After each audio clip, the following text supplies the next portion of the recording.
Hello ಎಲ್ರಿಗೂ ನಮಸ್ಕಾರ. Most requested video ನನ್ನ ಕರ್ಲ್ಸ್ ನಾನು ಹೆಂಗೆ ಸ್ಟೈಲ್ ಮಾಡ್ತೀನಿ ಅಂತ ಹೇಳ್ಬಿಟ್ಟು ತೋರಿಸ್ತಾ ಇದ್ದೀನಿ. ಫಸ್ಟು ವೀಕ್ಲಿ 2 ಟೈಮ್ಸ್ ಅಷ್ಟೇ ನಾನು ಹೇರ್ ವಾಶ್ ಮಾಡೋದು. ಜೊತೆಗೆ 40 ಮಿನಿಟ್ಸ್ ಇನ್ನೇನು ಸ್ನಾನಕ್ಕೆ ಹೋಗ್ತಿದ್ದೀನಿ ಅಂದಾಗ ಮಾತ್ರ ಹೇರ್ ಆಯಿಲಿಂಗ್ ಮಾಡ್ತೀನಿ. ವೀಕ್ಲಿ 1 ಟೈಮ್ಸ್ ಅಷ್ಟೇ.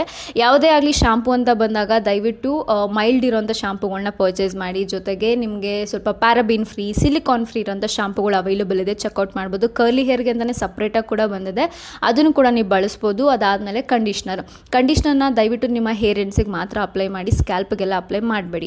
ಕಂಡೀಷ್ನರ್ ಅಪ್ಲೈ ಮಾಡಿ ಒಂದು ಬಾಚಣಿಗೆ ತಗೊಂಡು ನಿಮ್ಮ ಕೂದಲನ್ನ ಸಿಕ್ಕೆಲ್ಲ ಬಿಡಿಸ್ಕೊಳ್ಳಿ. ಬಿಕಾಸ್ ನಾನು ಹೇರ್ ವಾಶ್ ಮಾಡ್ಬೇಕಾದ್ರೆ ಮಾತ್ರ ಬಾಚಣಿಗೆ ಬಳಸೋದು. ಇನ್ನು ಯಾವ ಟೈಮಲ್ಲಿ ಬಾಚಣಿಗೆನ ನಾನು ಬಳಸಲ್ಲ. ನನ್ನ ಹತ್ರ ಯಾವ ಬಾಚಣಿಗೆನೂ ಇಲ್ಲ.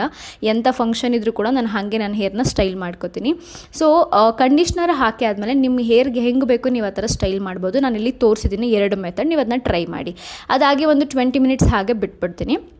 ನೆಕ್ಸ್ಟು ಕರ್ಲ್ ಅಪ್ ಕ್ರೀಮ್ನ ಅಪ್ಲೈ ಮಾಡ್ಕೊತೀನಿ. ಇದು ಕೂಡ ಎಂಡ್ಸಿಗೆ ಮಾತ್ರ ಅಪ್ಲೈ ಮಾಡಿ, ಸ್ಕ್ಯಾಲ್ಪ್ಗಲ್ಲ. 2 ಸೈಡು ಎಷ್ಟು ಬೇಕು ನಿಮ್ಮ ವಾಲ್ಯೂಮ್ ಎಷ್ಟಿರುತ್ತೆ ಹೇರ್ ವಾಲ್ಯೂಮ್ ಅಷ್ಟಕ್ಕೆ ಮಾತ್ರ ಅಪ್ಲೈ ಮಾಡಿ. ಜಾಸ್ತಿ ಅಪ್ಲೈ ಮಾಡಿದ್ರೆ ಆಯ್ಲಿ ಥರ ಕಾಣಿಸುತ್ತೆ ನಿಮ್ಮ ಹೇರು. ಸೊ ಹಾಗಾಗಿ ಜಾಸ್ತಿ ಅಪ್ಲೈ ಮಾಡ್ಕೋಬೇಡಿ. ಚೆನ್ನಾಗಿ ಸ್ಕ್ರಂಚ್ ಮಾಡಿ, ಆದಷ್ಟು ಒಂದು 15-20 ಸೆಕೆಂಡ್ ಚೆನ್ನಾಗಿ ಸ್ಕ್ರಂಚ್ ಮಾಡಿ ಕಾಟನ್ ಟಿ ಶರ್ಟ್ನೇ ಬಳಸಿ ನಿಮ್ಮ ಹೇರ್ ಡ್ರೈ ಆಗೋಕ್ಕೆ. ಡಿಫ್ಯೂಸರ್ನ ನೀವು ಬಳಸ್ಬೋದು, ನಾನು ಯಾವುದೇ ಥರ ಬಳಸಲ್ಲ. ಹಾಗೆ ಸನ್ಲೈಟಲ್ಲೇ ಹೇರ್ ಡ್ರೈ ಆಗುತ್ತೆ, ಹಿಂಗೆ ಕಾಣಿಸುತ್ತೆ.